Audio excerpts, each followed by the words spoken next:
Hello, my name is David Reed. Thank you for tuning in to Dial the Gates, the Stargate Oral History Project. This is episode 210.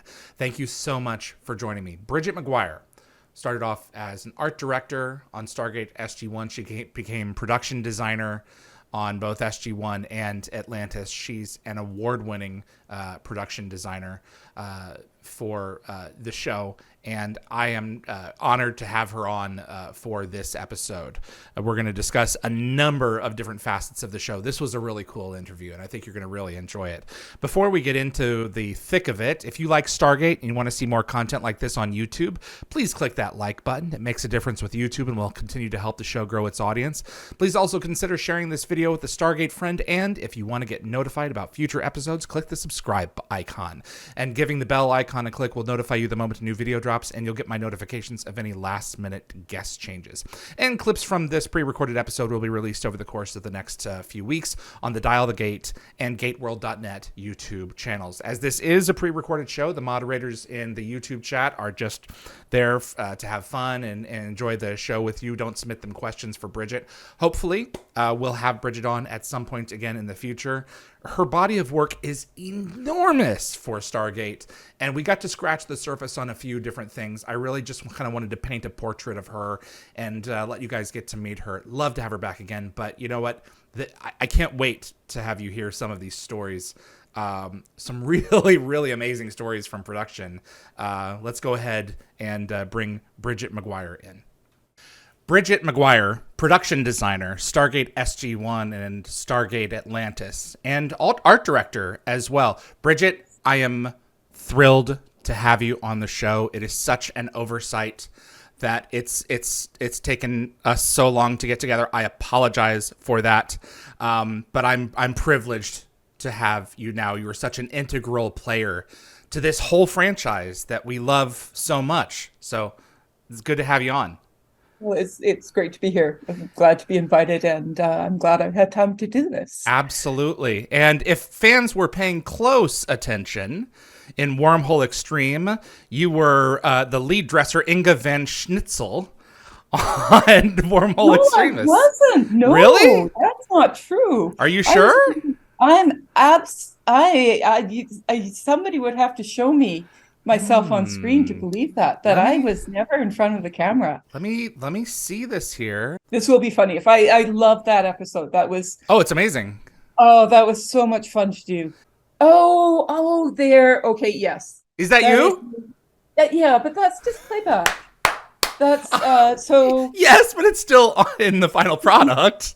So there's me, and then on the other lower right-hand corner is Ivana Vasek, who was one of the art directors, and I mean I've worked with her. Actually, she was over here just the other weekend. Oh wow! She's an amazing designer. She's, anyways, really good friend. Still really close with her, and I'm not surprised how many of the production people in front of and behind the camera, they come on this show and they say, it's one of the greatest things or the greatest thing I worked on. I'm still in touch with X, Y, and Z. You know, these people were an important part of my life. And it was just a great show. And I think it's one of the reasons why we as fans love it as much as we do, because it was genuine. I think everybody pretty much had to want to be there. Yeah. Because it was pretty intense, and long hours, and a lot of asks. Like there was a lot of stuff that we were doing that just really had not been done in TV yet. You know, when I think back, when we were starting on the pilot, we had the effects stage, and we had all this stuff brought up from the feature that was left over from the feature, and part of that was the original Stargate, and it was laid out on the floor there, and all its many pieces and stuff like that. And we were just looking at it, going, "Well, how did they even build it?" And that was probably the first time we got to see something that had been built with CNC, or computer numeric controlled routering, and sometime during the series, the guys who actually built the original Stargate came up and talked to us, and we were like, well, so what did you do? And they literally they CNC'd each piece, and then they put them all together, and it was like hugely labor intensive, and it was just right on the cusp of what could be done. And I think we pretty much kept that wave going with everything that we built, pretty much everything that was done on that show. It was sort of like, well, can we do this? And I was like, oh, let's give it our best shot. Circle, you'd think a circle, the most natural shape in the universe, is easy to make. And the larger that it gets, especially considering your building materials, can be really hard. Yeah, and we had the circle, and then we also had the moving pieces in the inside of the circle, so that circle needed to stay true, and there's no hub to it. So yeah, that just building that the mechanism so that the glyphs could rotate was a bit of engineering. What kind of pieces were you left with? I remember Richard Hudolin saying that it was kept in a box in the desert somewhere. You guys brought the pieces up. Yeah. What did you have to work with? Well, we had all the we had the original casts, which were like a hard plastic. I don't know if we were given the superstructure, like the framework. Mm-hmm. We were given bits and pieces, and then we rebuilt everything. Over and over and over again. I don't know how many Stargates were actually built. Nobody kept track of that. Because we had the traveling gate, we had the gate room gate, mm-hmm. and then we had the Atlantis gate, and then we had the mini gates, and then gates that went to trade shows and stuff like that. But yeah, we had bits and pieces. We just pretty much had bits and pieces and an idea that it could be done. So we just had to figure out how to do it. You guys had that thing up and running inside of like a month and a half from one end of production to the other. Like when you guys started building it, if my memory is correct, based on what Jonathan and Robert have said. It was if they say it was a month and a half, then it was a month and a half. But it was one thing that was super crazy about it was that we had to build we built it all. We built the gate room, we built the tunnels, we built the multi-purpose room, we built the second level, we built it all in the effects stage. For I think the first 3 episodes were shot there. And then because of stage 5 and 6 weren't built yet, they were just holes in the ground when we got there. Those are the chief Stargate production offices for the run of the rest of the franchise. Yeah. We started up in the little baby stage. Our production office was up there, and we were using the effects stage, which is it was like 300 feet by 100 feet by whatever, nice big. But once. So we built this thing, and when I say we, I don't mean me, because this was all Ken Wells and his team, who's our construction coordinator. An amazing crew. Just I can't say enough about them. Wow. Anyway, so we shot the first 3 or 4 episodes, and then there was some sort of little break. I can't remember what it is. It was like a matter of days that they took all of that scenery, and it was a massive, massive, massive thing and then took it down and reassembled it in stage 5. Piece by piece. That whole facility. The whole thing, because the biggest, I think the stage doors, I think they were only like 12 feet high. So maybe 10 feet wide, by 12 feet high. So each piece had to fit through those doorways. And they did it. It was just like magic. It was like magic. I still can't believe that it happened. Did they dismantle the Stargate to move it, or did they build the thing around it? Yeah. Oh my God! No. And what if it stopped working? Well, no, it had to come apart. Wow. It had to. It's a steel frame. Oh yes, it is. But it's bolted on. It had bolts on the inside, but the mechanism to turn. Anyways, that was our effects guys who had to make that happen. Plus everything else. Like there's all the computers and the lighting and everything else that goes into making a set. The BLUs, the blinky light units, all of those things, they had to all be on wheels and just carted over. Well, those are on wheels. So that sort of stuff moves it anyways, but and it wasn't even like it was a set. It was the whole complex. That set filled stage 5 from you were like the walls. I got to see it. The walls of the studio were the walls of the tunnel in some places. I remember when SGU was over. I've shared this story, I think, once before. And I went into stage 5. John Lennox took me down there. And the only thing left standing in stage 5 was the spiral staircase from floor to ceiling. Yeah. And everything else had been taken away. And I knew that the show had been gone at that point because Stargate Command remained for a long time and served a couple of other functions. Yeah. But my heart just sank because it was then that it was over for me. I don't think I've been back in that stage. And I still, I can actually, the interesting thing, I can still smell it.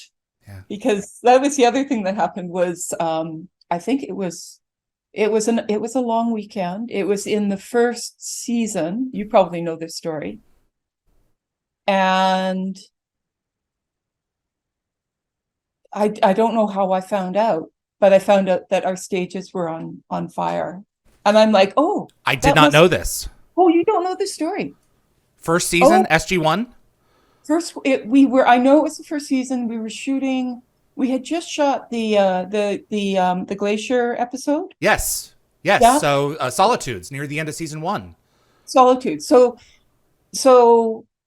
Solitudes was shot in stage 6, and that was a huge glacier set, all foam and everything, and it filled the stage. It literally filled the stage, and fortunately, it had just been struck. I mean, this is like the way it works. You fill up the stage, and then you finish shooting. You wait a day or two, and then you rip it all out. And thank goodness we did that because there was a stumble light, just like one of these halogen lights. Yeah. That light it's just the little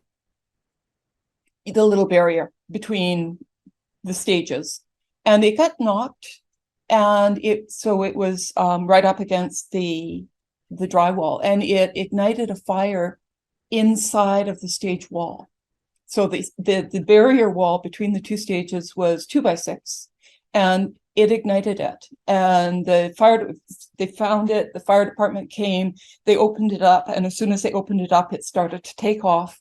And they knocked it out. Unfortunately, the glacier set was now gone. So the whole stage 6 was full of fire trucks and firemen getting this fire that's in this interior wall out. And they were back. You can maybe check with John Lennox because I think he was in charge of it. They worked on it for, I think, a couple of days, and they ended up ripping out that whole dividing wall between the two stages. So a part of Stargate Command had to be torn out. No. Oh, it didn't. No. You literally, like when you were standing in the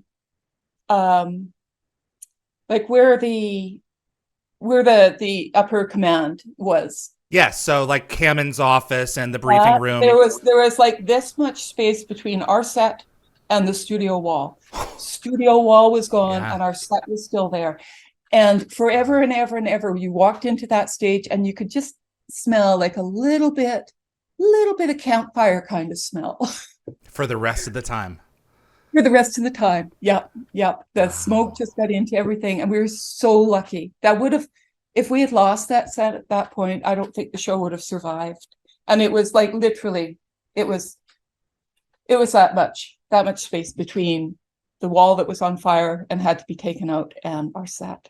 And our set was just like 1x4 and skin ply. It would have gone up just like that. Well, you look at the irony behind that. Out of the icebox and into the fire. You had just done Antarctica. We were so lucky. Because because that set was all foam.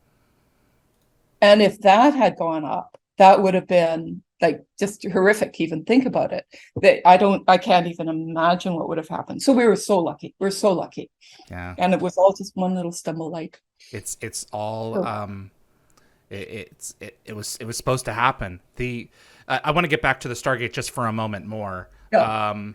It was probably season 9 or 10 that I was on the set, and I always knew that it was the effect was achieved somehow, but there was a gear underneath the ramp attached to the gate that cranked that thing around, and it never missed a glyph in 10 seasons and 2 movies.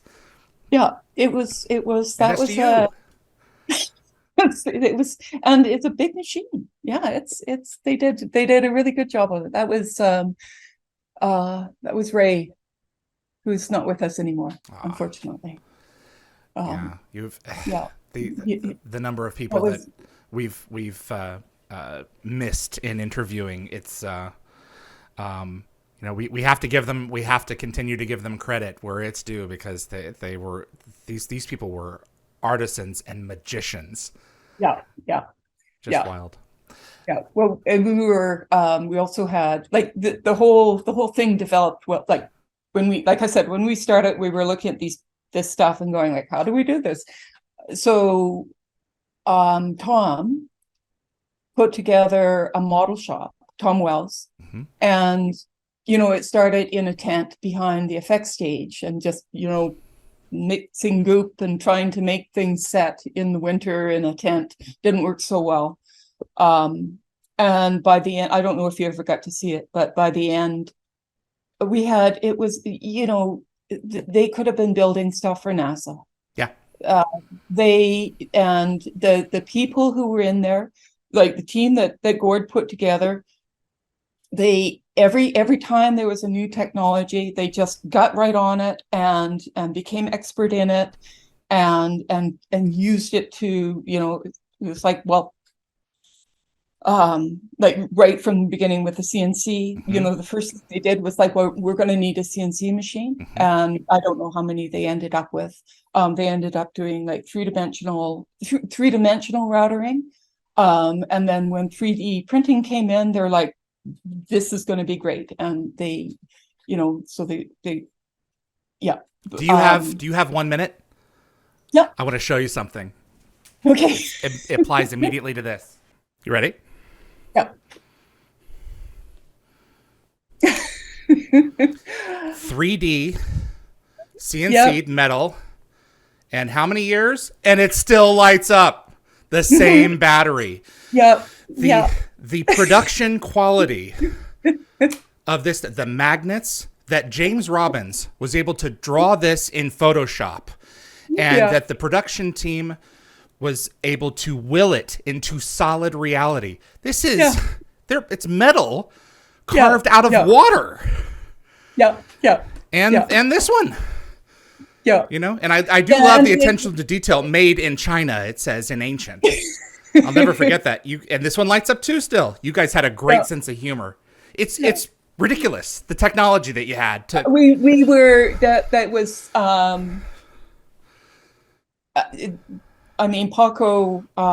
Paco came out of Gord's crew, and he ended up doing he has a great shop, and he did everything that we built for Arrow.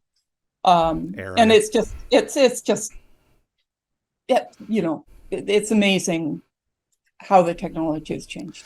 I think that we cannot at all underestimate the important role that Stargate played to helping to build out that Vancouver film community. Absolutely, absolutely. Like Richard Hugh, who was the production designer for the first 5 seasons. I mean, he went on to do Battlestar. Yep.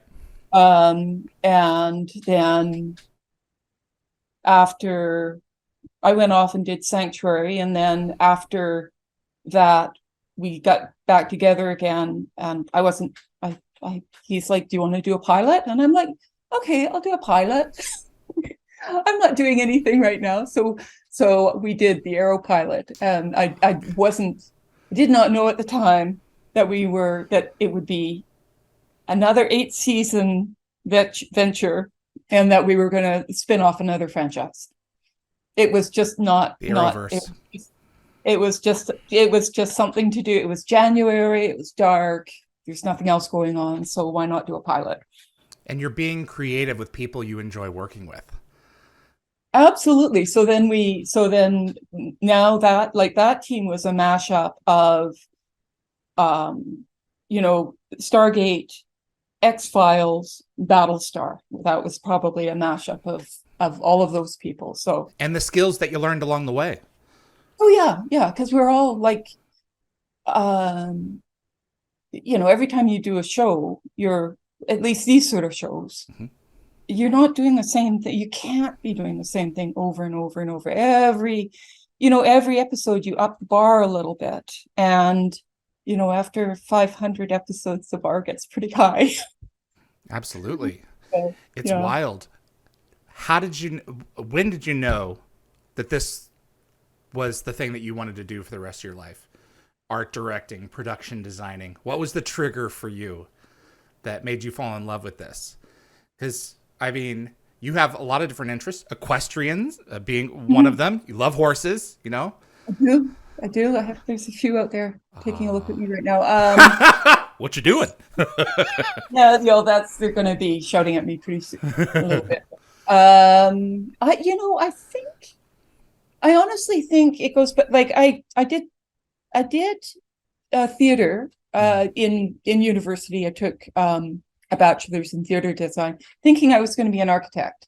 I was thinking, well, this will be useful, because I needed to get a bachelor's in something. They said, I don't care. They said, we don't care what you get it in anything. And I was taking a look at theater design, and I thought, well, that's kind of like architecture, because there's lighting and there's, so I'll do that. But it was before that. I started in graphic design, and I took one course in film, and it was an elective. And it was just, I picked it because I thought, well, that might be interesting. And we did a little film project. And I really liked that. I liked working together with a team on something.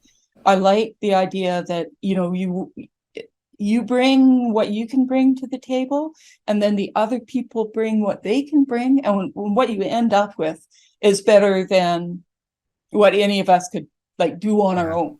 Yeah. None of this happens on our own. There isn't one person who produces any of this stuff. This is all such a collaborative art. And that's what I really like about it.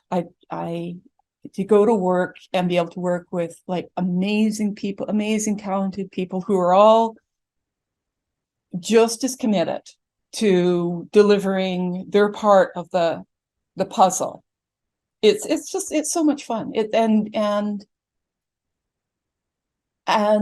you don't know, every time there's a new episode, every time there's a new problem to solve. I remember when I first started, it was sort of like, well, how are we going to do that? We can't do that. Right. We can't. And your first instinct is like, well, that's impossible. And then you keep doing it over and over and over and over again. And you just start going, all right, then. Okay. Don't know how it's going to be done.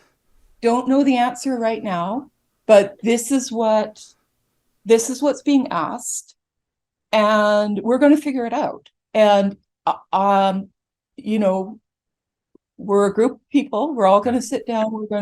We're all going to put our, best thoughts into solving this problem, and or this puzzle. Yeah.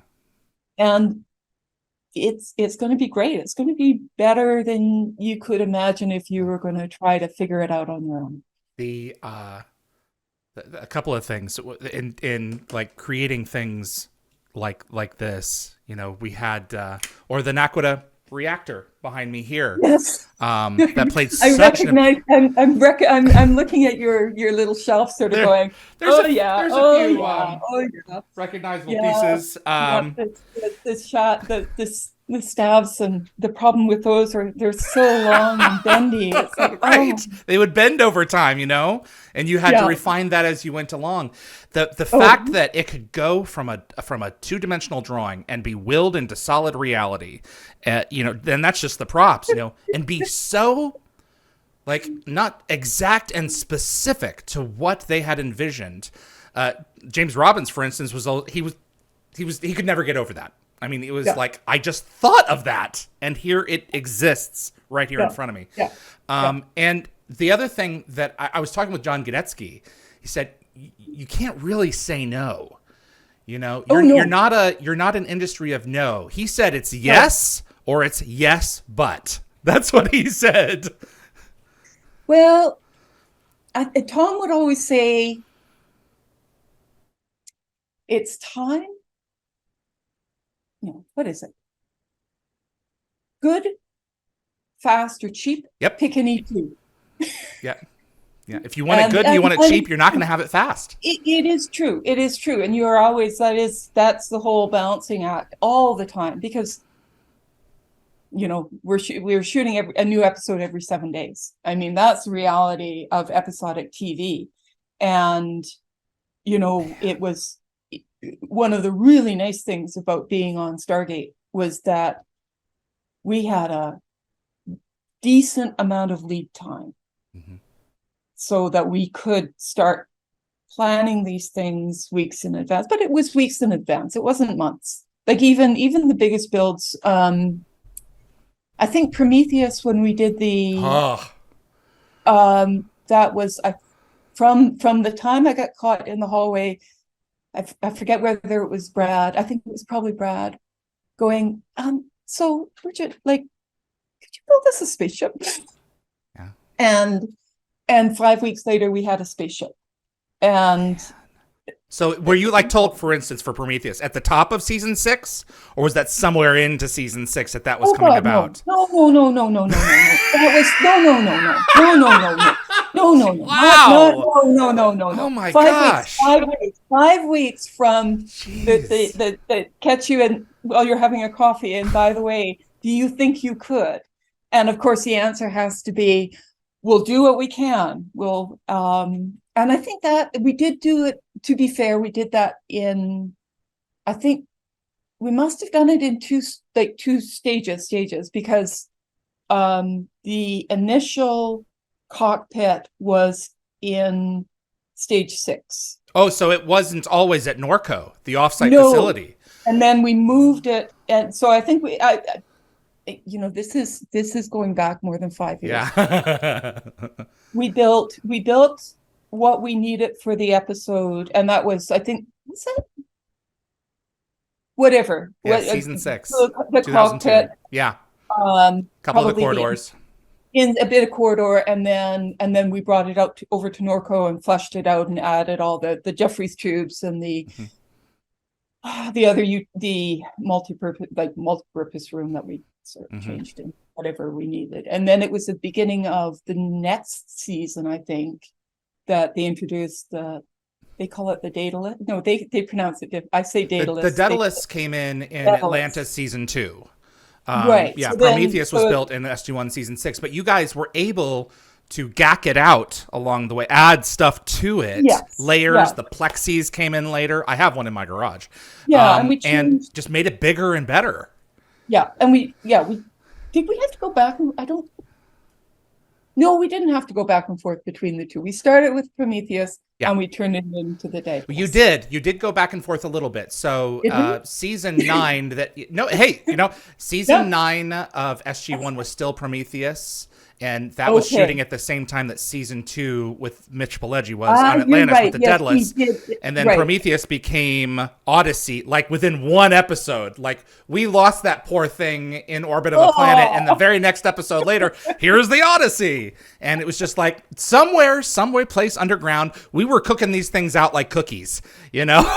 So, in the little shop in the back corner there. Yeah. So...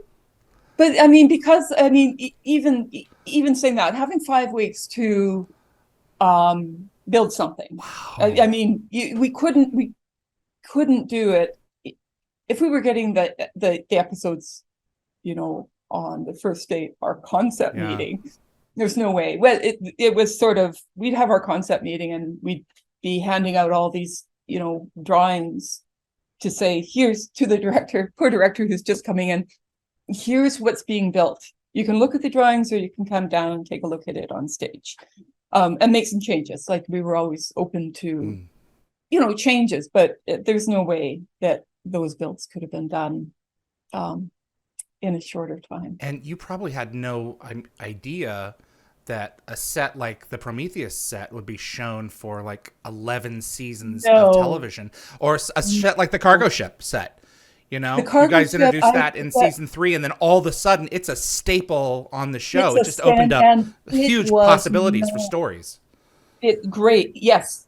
And the thing is, it wasn't built as a standing set. It was built for one episode. And so, you know, there's things that you do when you're building a standing set to just facilitate filming, like wild walls and, you know, things that fly. So the windshield had to be it was a big, massive thing, and to get the shot, like the pilot shot, that thing had to be like physically lifted out and taken out, and it was rebuilt I don't know how many times, because it just, like they said, it just got turned into Swiss cheese with all the screw holes from being taken off and put back on and taken off and put back on.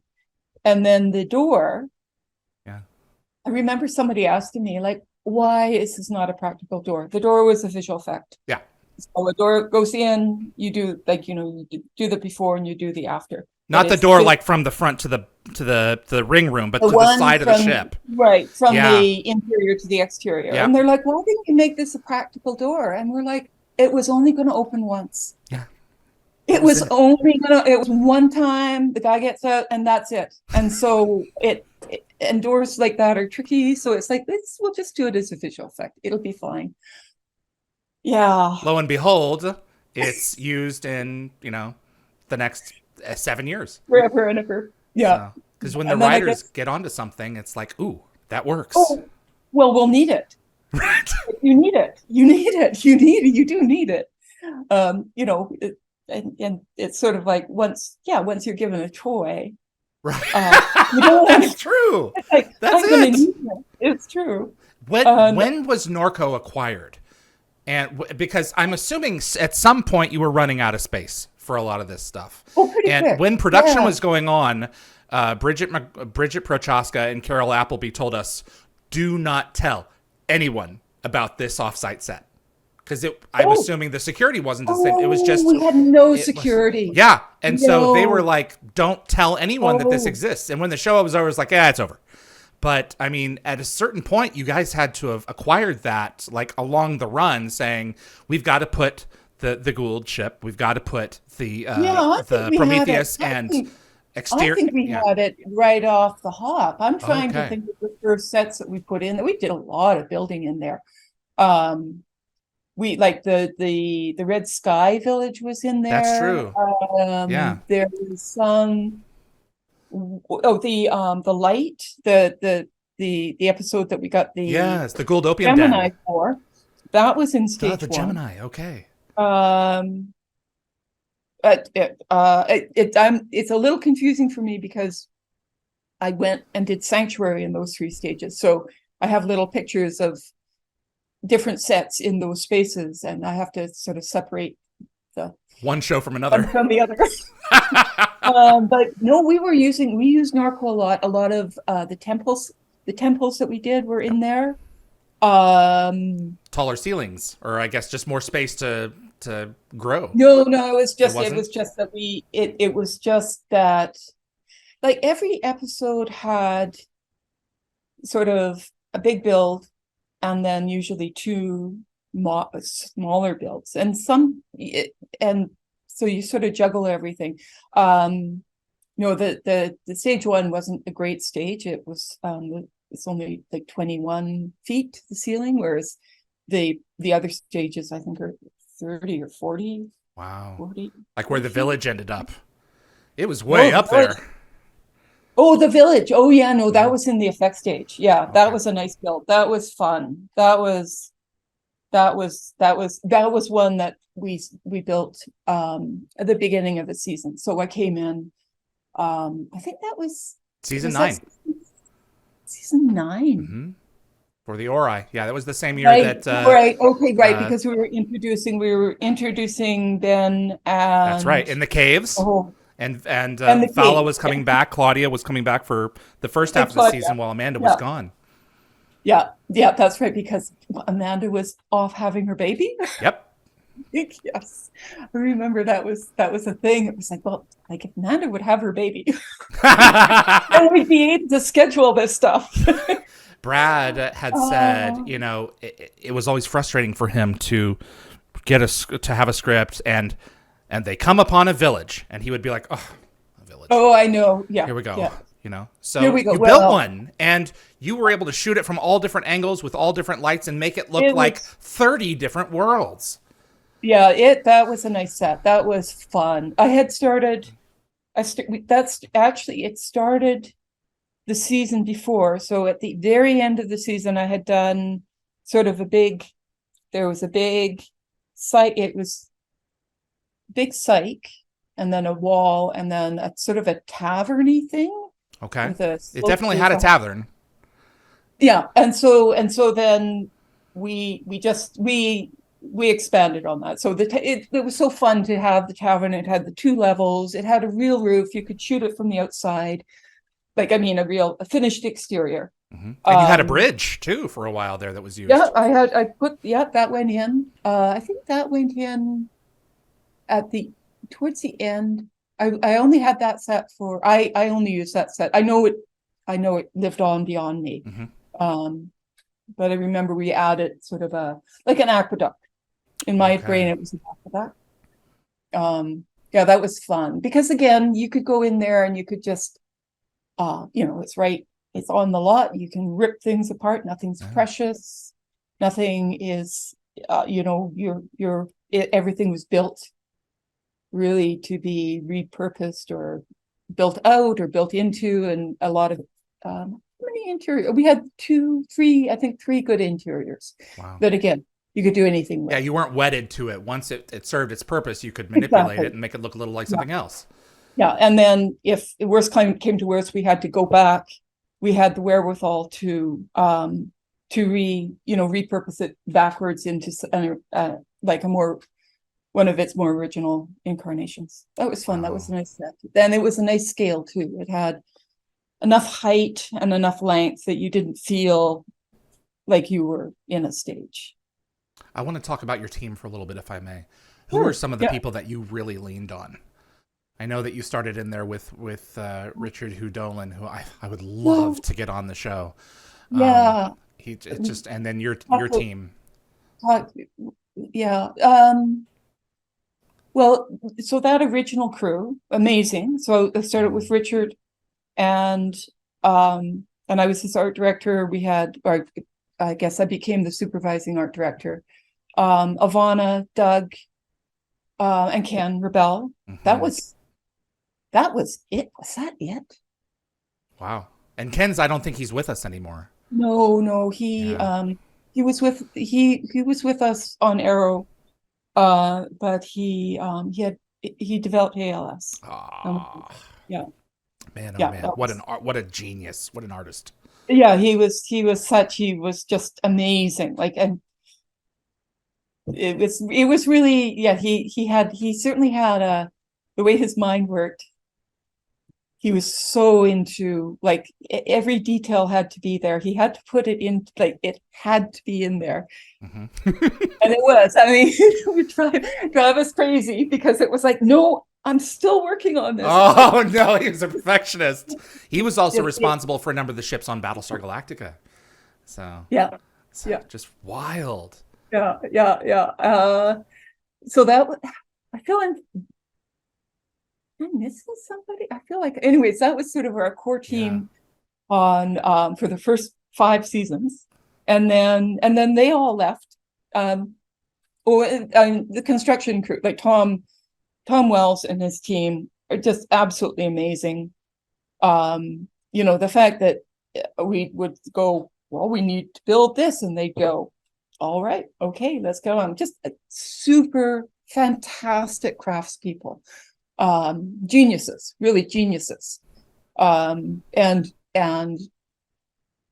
be able to plan out, because a lot of the builds that we did were really large builds, big, and they had a method of doing that where everything was, you'd start with a superstructure, and then the scenery would essentially be hung off as a superstructure. So the superstructure was metal, like trusses, which were repurposable. So they build up the truss, and then you hang all the scenery off of that. And that's an illusion. Oh, well, it's scenery, right? Yeah. It's scenery. Right. You don't want 2x6 walls in scenery. You want your wall to look like granite, but be light as a feather and be able to, like SGC was. Right. Darren and I of Gate World remember putting our hands up to it, and it's like, and it's a lot fake. of that was canvas. Like in that set, a lot of the upper walls were just canvas, painted canvas. Oh, jeez. I would think when you watch like the cargo ship set, if you're looking really closely and an actor throws another actor into it, you can see it give. And it's like, you would have to be like, I'm sure they would be like, okay, can I hit this without destroying it? And I'm sure a couple of times it had to be rebuilt. And you have to, that's part of what happens and that's part of the whole, like, when you're putting an episode together, and one of the questions is to the stunt crew, what do you want to hit in here? Because it's all scenery. Nothing is built to take a hit. And even, you don't want anything moving around. So that you need, we try to plan for that. Of course. But sometimes things happen on set that go out of the out of the scope of planning. Well, yeah, the director wants a shot or something. I think of some of the amazing sets that were built, like with Abyss, with the gravity prison. Oh, that was, and it was on a gimbal, wasn't it? We did, yeah. That was one of my favorite episodes to do. I think that was like episode 4 of episode 4. So I had just started on as the production designer, right? Okay. I had just taken over the reins, and I think that was all like, I want to do this. It all came out of that, the dancing on the walls thing. And I love practical effects, right? I love, like, in any time that you can do something practical, like when you can put fire on set, or when you can put people in underwater and all that sort of. Oh yeah, you sank some of the Gould sets earlier that season in Descent. Yeah, we did. That so that was, we built for the cell. We built one horizontally with the corridor, and then we built the vertical one, and for most of the, because it needed Jack's talking with Daniel. Exactly. And so it's a tiny little space. It was only, I don't know, maybe 8 foot by 8 foot at the bottom, maybe. Yeah. And so you need it to be able to wild that apart. And so then the actual tipping set needed to be structural enough so that they could be, you know, on the walls that became the ceiling, and also to be able to structurally hold itself as they did that. So that was fun. And then the gravity pit that he's up against, that was all built in a force perspective. And that was fun. And that was before, I mean, I'm just thinking about like what was being done in computer, like those were drawn in computer. Yes, James had, we had a couple of weeks ago, we actually showed the exact shot of all those elements that were used. And Cliff as Ball is on the left, and then Richard is on the right on the gravity wall. Sometimes it was Dan Shea, you know, depending on who was available. And it's just, it's an illusion to pull it off. But I remember watching that episode just being absolutely, well, A, terrified at Cliff Simon because he's brilliant. And B, just watching the magic happen of Rick's being sent away into this pit, you know, Jack, and the effect of the movement. It's just, it's a magical show. I think there was one, so there's a shot of Jack in the bottom of the pit looking up at the woman who's looking down at him. Yeah. And I think that was a composite shot, you know, shot in the two different, and then put together. I think that was the only sort of visual effect shot in the episode. I know at one point she was like laying her chest on something to get the shot down. But yeah, when you see her up there, you just assemble it all together and it works. It was fun. I love that sort of stuff. I could do that stuff until the cows come home. Or horses. Or the horses, yeah. And the you know, the sinking of the ship. How did you do that in Descent? How did you keep from electrocuting everybody? Well, they use lights that don't electrocute people. There we go. There's special underwater lights. It's the same sort of lighting that you'd have in pools and stuff like that. And then we were at the University of British Columbia. They had something called the wave tank, which was it was fun. It was just a great big tank of water that was all painted black, and they never used it, so they were happy for us to come and build stuff. But there's all sorts of things when you're filming with water that you just make your heart sort of go like like paint, like things that are happy underwater, like plastic, generally don't like to have paint stay to them when they get wet. And when you're building scenery that has to stay underwater, if it's, you know, you use plywood, it's going to swell. Then you have to think about everything that you put in that tank it will end up in the water if it isn't absolutely. So for paint and for construction, it's sort of, you know, we did tests. I think we ended up, that was built out of vacuform, or like a heavy vacuform plastic. And then they found a paint that would seriously adhere to the vacuform. And then after that, it's just a matter of building the superstructure, adding the pieces, and then putting that on, you know, on whatever mechanism to make it fly up and down.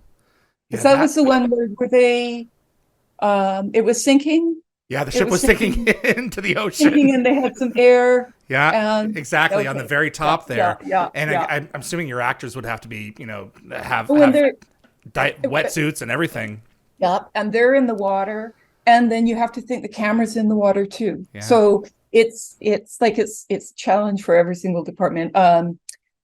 Lenses like to fog up when you get into that sort of environment. So you're thinking about, like, you have to, it's tricky, but it's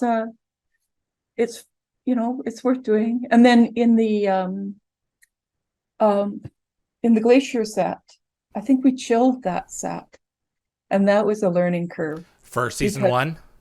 Yeah. Martin Wood said it was actually cold. It was really cold. We chilled, we refrigerated the whole set, we were hoping to get, like, just, you know, the condensation that you get from your breath. But what happens, the science of it is that to get air that cold, they draw moisture out. And so when you draw moisture out, you don't get condensation. So we just ended up with a cold set. You learn. Absolutely. No, you gotta like have things evolve from your learning experience. Were there ever significant challenges in staying on budget and making sure you brought the vision to life? Like, oh, I have this great idea. John Lennox is like, well, you've got this dollar figure. All the time. And also, especially like when I took over, we had done, the whole story with Stargate, and the show was sold for, or bought, the first 44 episodes were paid for when we started, before the pilot. And then when I remember we were barely into it. I think they had just started airing it, and they made the announcement that they bought another 2 seasons. So they had like 4 years. This never happens. It never happens. It'll never happen again. It will never happen again. But then, like when I took over, and this is part of the reason why there was the exodus, is that it was only going to be for a season. Yeah. And I remember when I was hiring my people, who were like Rodrigo, that's when I hired James, Peter Bodnors, they're all doing great. I remember sitting down with them and going, you guys don't be thinking that this is a long-term thing. We're going to do this season and then that's it. Sci-Fi's bought 1 year. They've bought season 6. Yeah, they bought 1 season. So don't be, just if you're planning on making big investments, just don't count on this being more than a season. And how many what, another 6? Was it 6 seasons? So you had another 4 seasons of SG-1 before the end of season 7. They had already agreed to pick up season 8 and season 1 of Atlantis. Yeah. And that was 4 after that, and then 2 of 6, 7, 8, 9, 10, 10, 5 of Atlantis. So 12 more years, 12 more television years. And at one point you had, in 3 years, 120 hours of TV. This is ridiculous. I know. I was doing the math, sort of adding it up. I think it was 260 episodes. The total was around 350 of everything. For myself. For you, yeah. For me, I don't remember that if that was that was as production designer. So that doesn't even count the first. That doesn't even count the first 5 years as art director. So I had 240 episodes between Stargate and Atlantis. So if you ask me specific questions about one episode, I might not be able to answer. Absolutely. I do want to touch on building the City of the Ancients. What a challenge. I know that there was some going back and forth until they arrived at the snowflake design. And then it just, how much of, was Frank Lloyd Wright, was he an automatic inspiration, like pretty early on, or did that come in later? Tell me about building the city. Well, it evolved a little bit because, when we did Lost City, we did not know that we were doing Atlantis. I didn't know. Okay.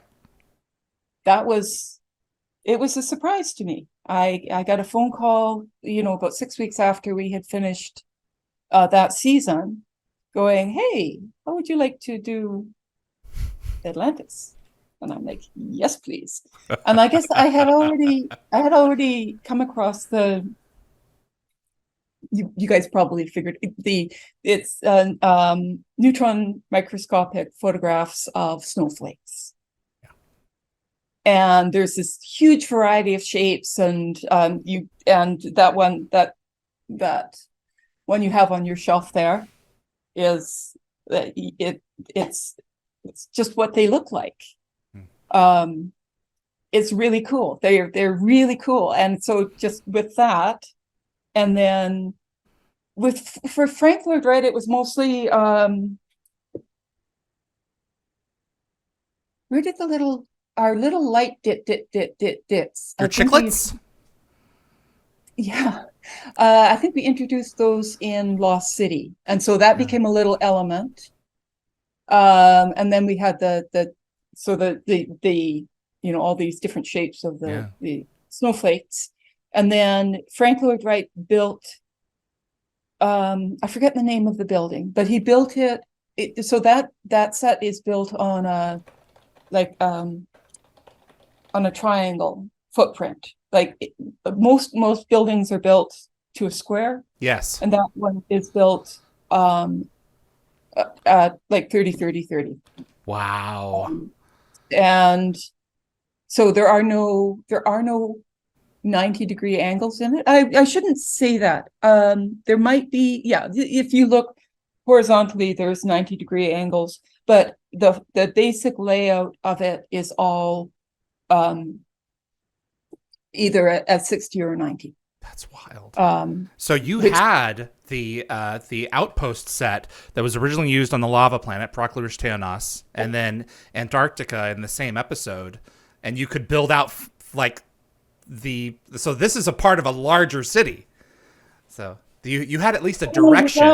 That was so, and because the whole what the ancients, what the ancient text was, mm-hmm. and what the ancient architecture was, it all, it was creeping in. Mm-hmm. So by the time it came to do Atlantis, we had a little bit of stuff going on, and then it just had to be expanded from that. That was actually, it's one of, I'm just looking at a picture of it right now. I still look at it and I still love the set. It's absolutely amazing. I have a set of the red and brown larger block pieces that lined some of the halls, and then they had the chiclet lights in the middle, and it's sections of styrofoam glued on into different geometric shapes. Those are literally those were built by the Davidsons. And Mark Davidson and his brother. Great guy. And they literally did. They just went out and scavenged all these styrofoam packaging, and then started gluing it all together and put a light in there. And they're like, "There, what do you think of that?" I was like, "Yeah." And some of them had water in them, and I imagine that could be an issue over years and years. I think just for weight, probably. Right. The bubbly units, I had to make sure that things like that didn't make any noise on camera. And also back then, this is before LED lighting, right? Yeah. So we were limited to either Kinos or like a fluorescent or halogen, which are so hot that you set things on fire, like our stage. And on MRs, we use these little MR lights sometimes. And just, boy, you know what? I remember building these, I forget what it was for, but it was like a box that you had to put somebody in with a window that you could, like some sort of stasis chamber, I don't remember. Mm-hmm. And put these little lights in there. So because you have to light the person, right? Yeah, Jack was the first one in Lost City at the end of it. And then they did the effect where they froze him. Like an easy bake oven, right? It got so hot in there. Yeah, I don't. And then after that, it was just like, okay, if we're using these things, we have to. I mean, even in that case, we didn't send it to set like that. But there's, now we have to build in ventilation. It's so much easier now with the LEDs. The technology has just gone by leaps and bounds, but the stuff that you were able to achieve, the staircase in the Gatrium, as it was called, is is that what they called it? Yeah, they called it the Gatrium. The actors did, Stargate Atrium is a poem. It's greeting people. Atlantis. Yeah. In Atlantis. Yeah, that was a really nice. I mean, the spiral staircases. Oh, do you mean the one? The main staircase once you come through the Stargate. Yeah. There were So there's a main Yeah, set of like, and then there was the side off stairs, to the which were sides. a little spooky. I have to admit, a little scary because they were just sort of floating treads. Oh, Um, um, and then we have a spiral staircase, which I don't know if it really. I think we might have just put it in there for practical reasons because we needed to get people in and out. A spiral staircase takes up a very small footprint. yeah. Um, When did the Blade set get added? That was season 1 of Atlantis, then, wasn't it? mhm, yeah, Wasn't it purchased for $1? it and it was it was a bit of a white elephant. I mean, I'm sure we got a lot of use out of it. I wasn't around for the strike of that, and I'm pretty happy about that. Why? Although Was it just the materials just harder, oh, or? it was a massive build. Like it was built like it was all metal. It was structural steel. It had to be because it was it even 4 levels? It was high up against, I know the bridge Oh, it was that right Shepard up. walks across in the storm is high above the soundstage. Oh I've yeah. never actually mentioned this to listeners, so I should bring it up. For Blade, I think it was Blade Trinity, was filmed at Bridge Studios with Wesley Snipes, and then instead of striking it, Stargate Productions bought it for $1, if my memory is serving me correctly. And then you guys incorporated much of it into the Atlantis sets. And I think, Atlanta. yeah. It became sort of our swing space for Atlanta. So we had our standing set, which was the control room, the circular room with the The briefing room and the hollow room, yeah. yeah, and then sort of a multi-purpose area underneath, and then the blade set became everything else. Yeah. Everything else. And because it had levels and stairs, we could add to that and make it into part of our world. Yeah, we used it. It was good. I think we got good use out of it. I would say so. I think so. Yeah. Which sets for you were the most creatively taxing? Or any you wish creatively taxing, like, ugh, or any you wish you could go back and tweak? I'd like to go back and tweak everything. Oh yeah, no, don't get me wrong. Like every time, and that's why it's sort of like watching it. It's like, oh gosh, if would like should be like but you don't have time, right? You don't have time. All of these decisions are being done,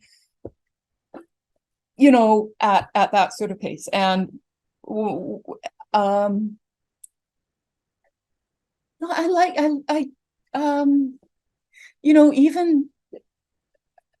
even the things that were like tricky. I like that. I think probably the hardest part of doing those shows was, honest to God, just the scheduling.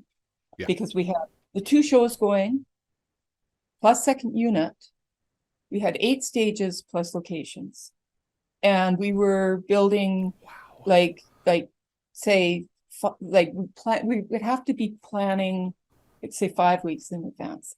That's before you have any schedules or scripts. Yeah. So you're just guessing that you're probably going to be able to, because there were certain sets that had to be being turned over all the time.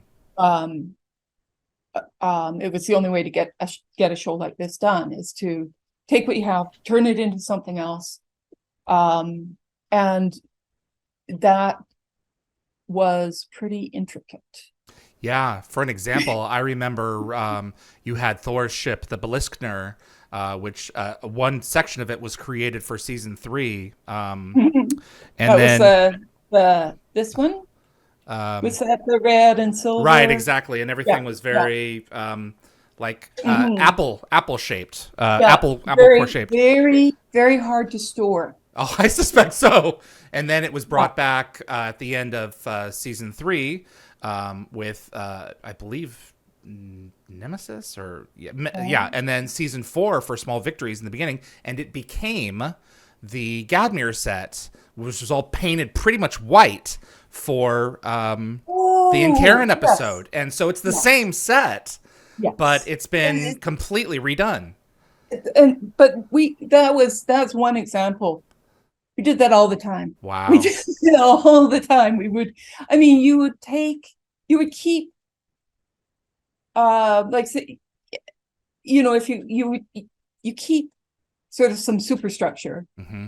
and then you build like a new set using, decks and stuff like that are expensive, and a deck is a deck is a deck, and you can make it higher and lower. Um, no, we did a lot of that. But then a lot of times we would, if it was like, let's say something like the Red Sky Village, which Yeah, is Katao. so distinctive, Very distinctive. that you can't. So we built that, and those were all facades, right? That was in Norco. Norco's only like that wide, but that high, and it's like a bowling alley. It seriously is. Um, and that set, just as soon as we were done with it, that all goes into the bin, and the next thing is coming along. Wow. That's the other trick when you're this is, I'm sure the fans are No, not at all. We're eating this up, believe me. the So, trick is one of the is that you can't actually start the changeover on a set before it's been shot. yeah. So sometimes it's better just to do all your pre-building off, like in offset in the shop, and then as soon as you're done shooting, like, just broom that all out and bring in the new set, which is, hopefully you can get it most of the way there, but space is always an issue. What happens if there are pickups? What happens if they need to reshoot We, something? we, What do you we do? then And if it's gone? we recreate it, because we've done it. No, it's true. Yeah, I guess It's you true. got the plans Because, for it, so. and yeah, if we've built it before, we can build it again. That's true. Right? The trick comes if you do something out on location. Say you go to a location, and there's something that needs to be, and then you have to recreate what was existing on location, and that becomes a little bit trickier. I suspect that didn't have to happen too often. It didn't. No, it Yeah. didn't. Mostly what we would do would be like insert shots, Okay. things, fussy little prop things, Yeah. things opening up, or little dials turning, like that sort of stuff would be shot, second unit, Yeah, or you don't really need the actors for that. You just need, no. stand-ins. And So, you certainly don't need the actors to be standing around waiting for a little thing to, they're just not that interested in it. And I don't blame them. well, I mean, and I'm always surprised at, in the more that I learn about this kind of thing, the more I watch some of these episodes, and a lot of the tighter shots, it's like, that's not Daniel. There's no reason for it to be Daniel. That's his No. stand-in pushing that button or Yes. whatever, and because Yeah. they want to have more time to finesse and everything else, Yeah. and the actor could be reading his lines for the next show. So, Or it could be shot weeks after. yeah, And well, it was, I mean, that sort of thing was established, like, and before us was MacGyver, and yeah, the whole idea of MacGyvering a right. thing was established on that show. And so, yeah, there was, I think Amanda even says, well, I have to MacGyver this at some point. In the pilot, yeah, it took us ex supercomputers to MacGyver a way to do this, and Rick is like, it's wild. That was, oh dear. Oh man. Anyways. One of my favorite worlds is the Window of Opportunity planet in season 4, where it's almost all like the wider shot is green screen. You've got this red and yellow and gold haze, and then you got the Stargate, you got the ancient temple, and then the pillars with the holes in them where the beam goes through to shoot at the gate. You were art director on that in season 4. I know the set. where do you draw the line between practical and then extension? I mean, I'm sure that and there's literally a line there. So, and that was a whole evolution for us. Wow. Because when we started, I remember on the pilot, we had, I think, a 2-day meeting about visual effects. And, the cutting edge was to put 2 cameras side by each and then shoot whatever your plate was. And then you could get a pan. And that was a big deal. A pan with a visual effect. Yeah. Because basically a still plate that you're adding the visual effect to. And now it's affordable, whereas if it's an in-camp, whatever, blah, blah, blah. Prohibitively, it could be done, but it's prohibitively expensive. Yeah, it's just not doable in a TV budget. Right. It's what you do in a feature film, but we were a TV show. Of course.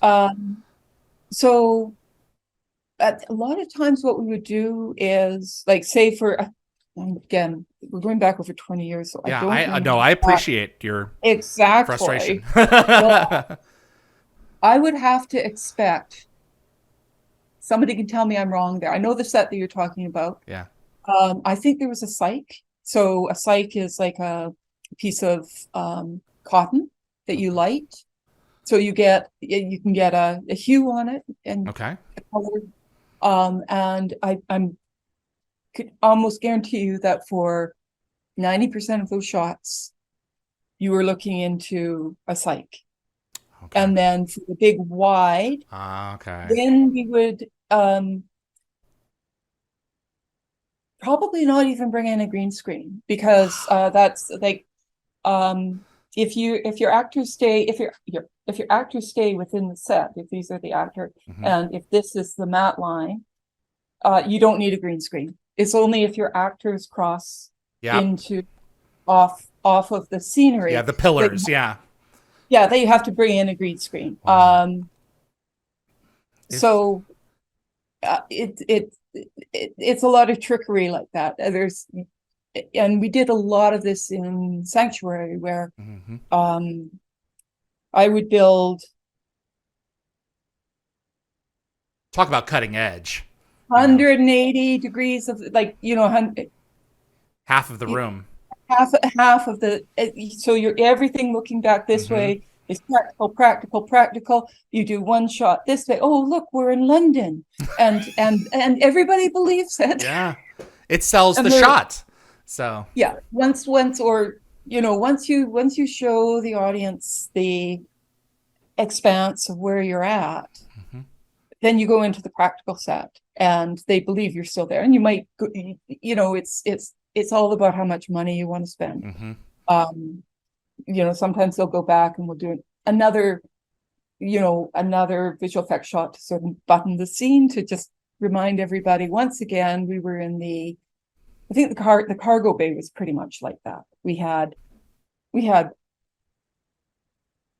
the puddle jumper, we had a wall, and then all the rest was virtual. Yeah, just extension. Yeah, Ken Rebel. John Godetsky showed us some of those shots. The little Lego guys. It was so cute. I had no idea. One said Dr. Weir and one said Dr. Ingram before McKay came on. Yeah. Tell me about the Puddle Jumper. Many a fan, it's their favorite ship. Really? Oh, tell me about bringing that little, green loaf of bread to life. Well, that was my first instinct when I saw it. It's like, is that a loaf of bread flying through the gate? Shape is based on in a sewing machine. There's a little shuttle. Yeah. Right. It's got that shape, and so that was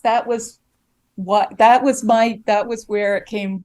Like, for me, everything sort of starts with a thing. Like the Wraith Dart came from a hummingbird, a skull of a hummingbird, and so that's the whole Wraith organic thing. I love that sort of stuff.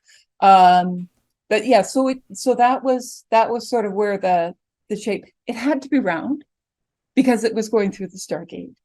It had to have some sort of. We had to have we had to be able to see the actors. Yep. It had to. We also had to travel it. Yep. Which I think was a smaller one, wasn't it? That you had to take outdoors. You faked it a little bit. We faked it. Yes, we did. And then I think we went a little bit too far, and then I think we went a little bit backwards. Oh, like no. we did it. There was a little adjustment somewhere because it was cut down the center. You could see the line where it came apart. Yeah, it traveled on two. I mean, it had to travel on the road. Yeah, it was a good little thing.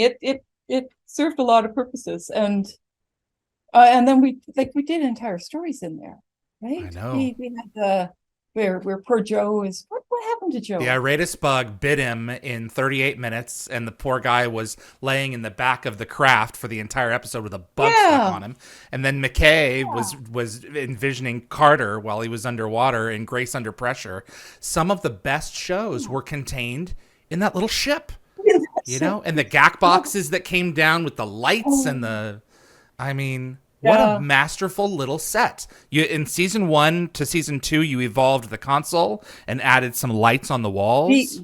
That was sort of part of, like, as we went, we built it with all of these sort of places where you could open find something. It's sort of, you know, the magician's box, because we knew we couldn't. And we didn't want to see everything that we needed.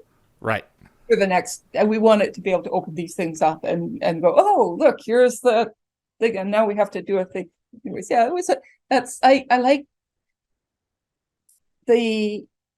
so there was that vehicle. There was our fighter. What was our little fighter called? The F-302. Yeah. That was a nice little piece of scenery. It's just a cockpit and like the size of it. And then the wings were digital. Yeah, again, we built as much, and you could, like, I remember when we were first built that, and we had it out on a runway, and we shot it practically, like, you know, and it was wide enough that you could see enough of the fighter that you believed that the rest of it was there. And it was on a flat deck that they were dragging around, and that was great because you got all the you got all the clouds, and you get all the, you know, I don't think we took it outside after that. After that, we just shot it in the stage. Yeah, I remember a big, giant cylinder with a cloud painted on it, and you just spin the cylinder for the overhead shots when it was shooting at the canopy, and then the canopy, the reflection would go up. Yeah, and then, you know, in that case, we made sure, like, all the surfaces on that little fighter were flat. And that was partly so that we could. Well, it's based on. Isn't it just an F-18? No, it's based on. There's a stealth. Okay. A stealth fighter that has all the flat planes. Oh, I know what you're talking about. Yeah, so that's sort of where that sort of started from, and it's the Nighthawk. Yeah. Wild. So. Absolutely wild. The stuff that you were able to create. Everybody enjoyed the Puddle Jumper. Oh man, it's one of the iconic elements of the franchise. You know, you look at that and you know exactly what you're watching. Oh yeah. You know, in profile, whatever. It's that can't be anything else. And you know, the iconography of that show has just withstood the test of time. You can see it across the room and go, "Oh, that's Atlantis," or "Oh, that's SG-1." Tell us about your love of horses. How long have you been a horseback rider? Every minute of my life. One of my earliest memories was seeing a horse being ridden down the road and just thinking that was it. How many do you have? I only have 3. You only have 3. Wow. One's old. I have a 27-year-old. He's actually that guy there. And I have 2 brothers, or they're half brothers. So one's 4 and one's 12. So the 4-year-old is just being trained right now. I'm doing that. That's what I'm doing in my time off. And the 12-year-old I'm showing and Wow. rocking. But They are yeah, that's remarkable animals. they are. They Yeah. are. It's Yeah. it, When it, you very special. when you start to think about what you're doing with them, it sort of becomes kind of like, well, that doesn't seem like a good idea, but that's sort of, if you think about too many things too much, it never seems Well, such a good idea. it's it's a good juxtaposition for you because you can spend all your time creatively on developing these amazing series and just the little facets of all. There's this great picture of you just in front of an ancient facade with the cuneiform look and just bringing these things to life, and then you can go outside and go on a run Yeah. with your babies, and it's Yeah. just that's great. So, Bridget, I am thrilled to have had this time to talk with you. I'd love to have you back at some point in the future to discuss more little details. You are a wealth of knowledge. The work that you guys have created is appreciated so much by continuing generations of people who are continuing to watch and find this show. There's a little bit of immortality there. Yeah. Well, thank you. It was quite the journey. It was an incredible experience, and I've been really fortunate to work with, like with Brad and Jonathan and Robert and John. Like they put such a good team together. Joseph Malazzi, Paul Mully, these guys are, they're amazing. So They are amazing. there's a reason that they're hard to get a hold of because they're always busy. So their work is being appreciated. Yeah, exactly right. Okay, well, thank you. I really appreciate the opportunity to meet you and chat. This was a pleasure. Thanks so much to Bridget McGuire for joining me on this episode of Dial the Gate. It's long overdue for me to interview her, and I really appreciate her time and her thoughtfulness and her passion about the work that she created. I really appreciate you tuning in. If you enjoyed the episode, please click that like button. It helps with the show and the expanding of the audience. As MGM and Amazon continue to develop more Stargate content for the future, we are going to be there talking about it every step of the way. My sincere thanks to my producer, Linda Gate Gabber-Fury. She's helping me on a lot of things behind the scenes right now, so she's such a pleasure to have. My moderating team, Tracy, Jeremy, Anthony, Summer, Reese. You guys make the show continue to be possible every single week as we go into this extended third season. And thanks goes to Frederick Marcoux at Concepts Web for continuing to keep dialthegate.com up and running.